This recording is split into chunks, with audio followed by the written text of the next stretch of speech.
Master self-discipline with Stoicism. Control your thoughts, emotions and life. Somewhere inside every person is a version of themselves capable of extraordinary discipline, calm under pressure, focused in the face of distraction, steady when others panic. Most people never meet this version of themselves, not because it doesn't exist, but because they have never been taught how to access it. 2,000 years ago, a group of philosophers built an entire system designed to do exactly that. The Stoics, men like Marcus Aurelius, Epictetus, and Seneca, faced plagues, wars, exile, and betrayal, and out of that suffering they built a framework for mastering the mind that remains unmatched to this day. Today we are going to explore that framework, not as abstract theory, but as a working system you can apply starting today to take command of your thoughts, regulate your emotions, and finally build the disciplined life you have been trying to reach. Before we go further, if this kind of practical philosophy speaks to you, take a moment now and subscribe to this channel. Every week we release deep breakdowns of Stoic wisdom and timeless strategies for building a stronger, calmer, more disciplined self. Subscribe, turn on notifications, and let's begin. Rule 1. Discipline begins with a clear morning ritual. The Stoics understood that the tone of your entire day is often set within its first few minutes. Marcus Aurelius began each morning by reminding himself of the difficulties he would likely encounter: ungrateful people, frustrating obstacles, unexpected setbacks, not to dread the day but to meet it already prepared. This morning discipline meant that by the time actual difficulty arrived, it had already been anticipated and stripped of its power to destabilize him. A day begun in reactive chaos tends to stay reactive. A day begun with deliberate intention tends to stay disciplined. Building a Stoic morning ritual does not require hours of elaborate practice. It requires a few minutes of genuine intention before the demands of the outside world flood in. This might include a short reflection on your priorities for the day, a reminder of the values you intend to embody, and a brief mental rehearsal of how you will respond if things go wrong. The goal is not to predict every possible event, but to enter the day from a position of calm readiness rather than passive reaction. Contrast this with how most people begin their day, reaching immediately for a phone, absorbing a flood of notifications, news, and other people's opinions before they have even had a chance to set their own internal direction.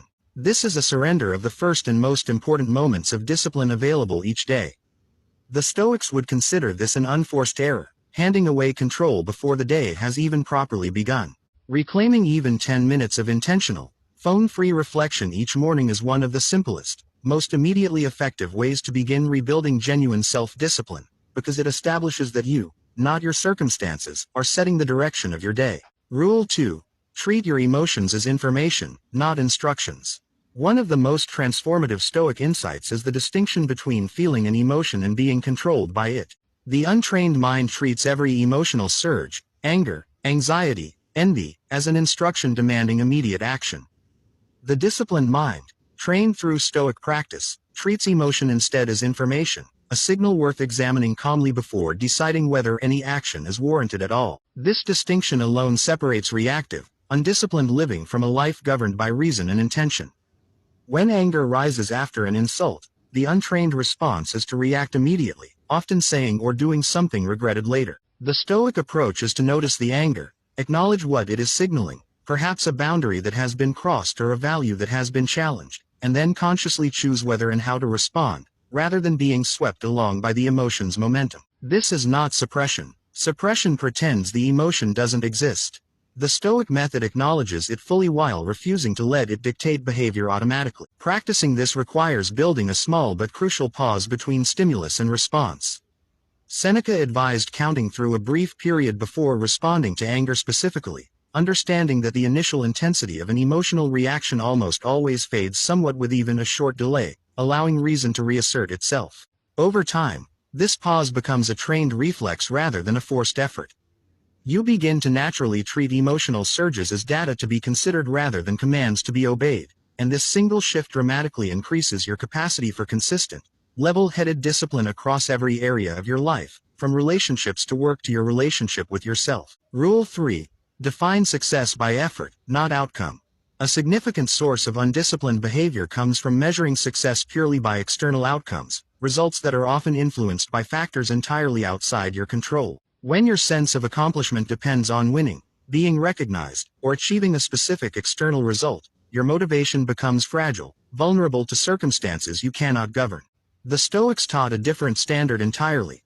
Measure success by the quality and consistency of your effort, not by the outcome that effort produces. This shift is not a lowering of ambition. It is a relocation of where your evaluation of yourself actually lives.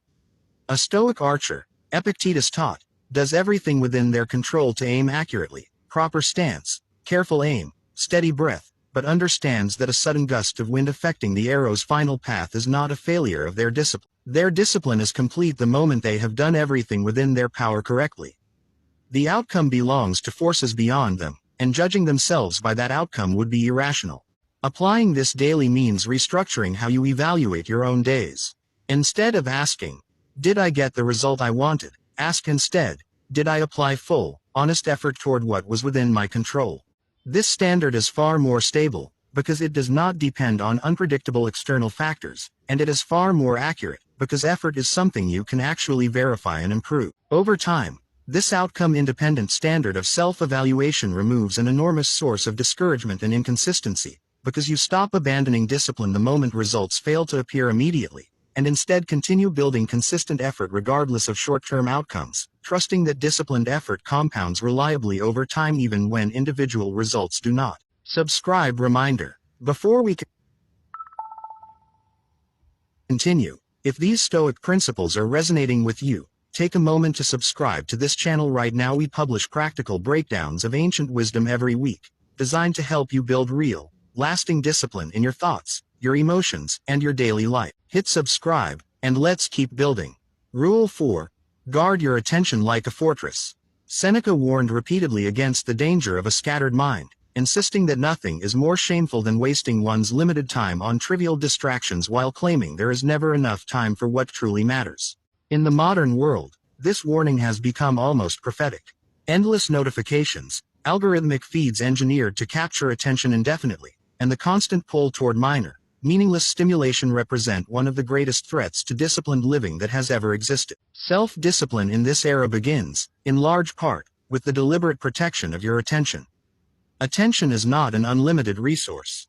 Every moment spent absorbed in low-value distraction is a moment unavailable for meaningful work, genuine connection, or deep reflection, the very activities through which a disciplined, well-lived life is actually built. The Stoics understood the value of time perhaps better than any philosophical tradition in history, and they would view the average person's daily relationship with distracting technology as an enormous, largely unnoticed leak in the vessel of a well-lived life. Building discipline here requires concrete boundaries rather than vague intentions. This might mean designated blocks of time each day completely free from digital distraction, specific hours where notifications are silenced entirely, or a firm rule against reaching for your phone during the first and last hour of each day. These boundaries will feel uncomfortable initially, because the mind has been trained toward constant stimulation and will resist the quiet that discipline requires. But this discomfort fades with consistent practice, replaced by a clarity and depth of focus that most people in the modern world rarely experience. Guarding your attention is not a minor lifestyle adjustment. It is one of the most fundamental disciplines available to you, because attention is the raw material from which every other form of discipline, work, relationships, self-reflection, is ultimately built. Rule 5. Speak to yourself the way a disciplined mentor would. The internal dialogue running through your mind at every moment shapes your capacity for discipline far more than most people realize. A harsh, self-critical internal voice does not produce discipline. It produces shame, avoidance, and eventual collapse of effort. A permissive, overly forgiving internal voice does not produce discipline either. It produces excuse-making and stagnation. The Stoics modeled a third path, an internal voice that is firm, honest, and demanding, while remaining fundamentally supportive and oriented toward growth rather than punishment. Marcus Aurelius's private journal reveals exactly this tone throughout. He speaks to himself with clear, unflinching honesty about his failures and shortcomings, but never with cruelty or despair. His internal dialogue consistently orients back toward what can be done better moving forward, rather than dwelling in self-condemnation about what has already occurred. This is the tone of a wise, demanding mentor, not a harsh critic and not an indulgent enabler. Building this internal voice requires conscious practice, because most people default to one of the two unhelpful extremes without realizing it. When you fall short of your own standards, notice the tone your internal voice takes. If it spirals into harsh self-attack, consciously redirect it toward the firm but constructive tone of a good mentor. acknowledging the shortfall honestly, without exaggeration or self-punishment, and immediately pivoting toward what specific action will be taken differently going forward. If your internal voice tends toward excessive leniency, consciously introduce more honesty and higher expectation, without descending into harshness. This internal tone, practiced consistently over time, becomes the actual voice of your discipline, and getting this voice right is one of the most underrated levers available for building a sustainable, self-reinforcing discipline that does not collapse under the weight of occasional failure. Rule 6. Choose your inputs as carefully as your actions. The Stoics understood that the mind is shaped significantly by what it consistently consumes, the people you spend time with, the conversations you engage in, the media you absorb. Seneca advised choosing companions carefully, understanding that character is contagious, and that spending consistent time around undisciplined, complaining, or reactive people gradually erodes even a strong person's discipline, while spending time around calm, disciplined, purposeful people gradually strengthens it. This principle extends naturally to every input your mind regularly receives. In the modern context, this means examining not just who you spend time with, but what content you consume regularly, what conversations you engage in online, and what tone of thinking you are consistently exposed to. A mind constantly fed outrage, comparison, and reactive negativity will struggle to maintain discipline, regardless of how strong its underlying intentions may be, simply because the raw material it is working with is constantly pulling it toward reactivity rather than calm, reasoned action. Building discipline here means conducting an honest audit of your regular inputs and making deliberate adjustments.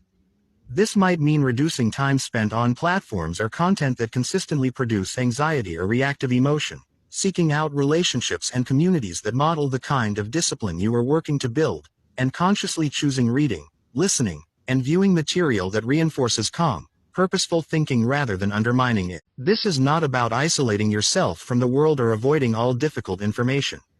It is about recognizing that your mind is significantly shaped by what it consistently absorbs, and taking the same deliberate care in choosing your inputs that a disciplined person takes in choosing their actions.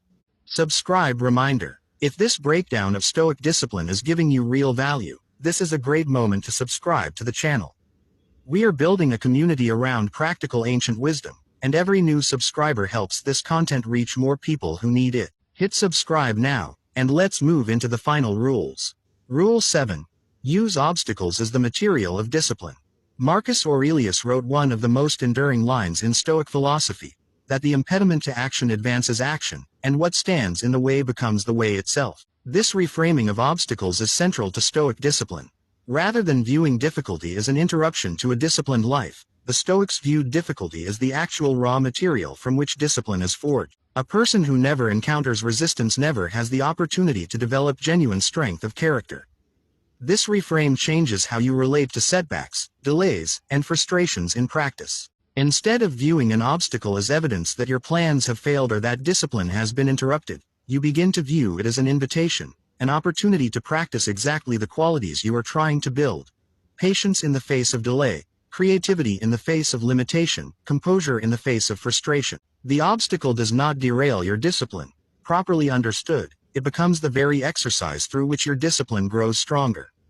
Applying this requires a conscious shift in the moment obstacles appear. When something goes wrong, a plan falls through, a resource becomes unavailable, an unexpected difficulty arises, pause and ask what specific quality this obstacle is inviting you to practice. Is it patience, adaptability, calm problem solving under pressure? Naming the specific discipline being called for transforms the obstacle from a source of frustration into a training ground with clear purpose. Over time, as you consistently practice this reframe, obstacles stop feeling like enemies of your discipline and start feeling like the very gymnasium in which that discipline is built, exactly as the Stoics understood them to be. Rule 8. Build a reserve of composure through preparation. Discipline under pressure is rarely spontaneous. It is almost always the visible result of invisible preparation done long before the pressure actually arrived. The Stoics practiced extensive mental rehearsal specifically because they understood that a mind caught completely by surprise reacts poorly, while a mind that has already considered a range of difficult scenarios in advance responds with far greater composure when those scenarios, or something similar, actually occur. This preparation takes several forms. It includes the premeditation of specific setbacks relevant to your actual life and work, quietly considering in advance how you would respond to a serious professional disappointment, a difficult conversation, a financial setback, or a personal loss. It also includes broader philosophical preparation, regularly revisiting core Stoic principles so they are readily accessible in moments of stress rather than needing to be reconstructed from scratch under pressure. A principle understood only in the abstract, without prior rehearsal, often proves far weaker in the actual moment of crisis than a principle that has been mentally practiced repeatedly in advance. Building this reserve of composure is an ongoing practice rather than a single exercise. Regular reading and reflection on Stoic texts keeps the underlying principles active and accessible. Periodic mental rehearsal of realistic difficult scenarios keeps your response patterns sharp rather than theoretical. And the accumulation of successfully navigated smaller difficulties, the voluntary discomforts, the disciplined choices made consistently over time, builds an actual track record of composure that your mind can draw confidence from when larger challenges eventually arrive. Discipline under real pressure is not luck or natural temperament.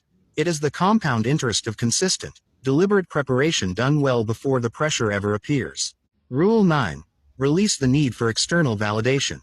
A tremendous amount of undisciplined behavior stems from an underlying hunger for external approval, whether from colleagues, family, social media audiences, or society at large. When your choices are driven primarily by the desire to be seen favorably by others, discipline becomes inconsistent, bending toward whatever earns approval in the moment rather than what genuinely aligns with your own considered values.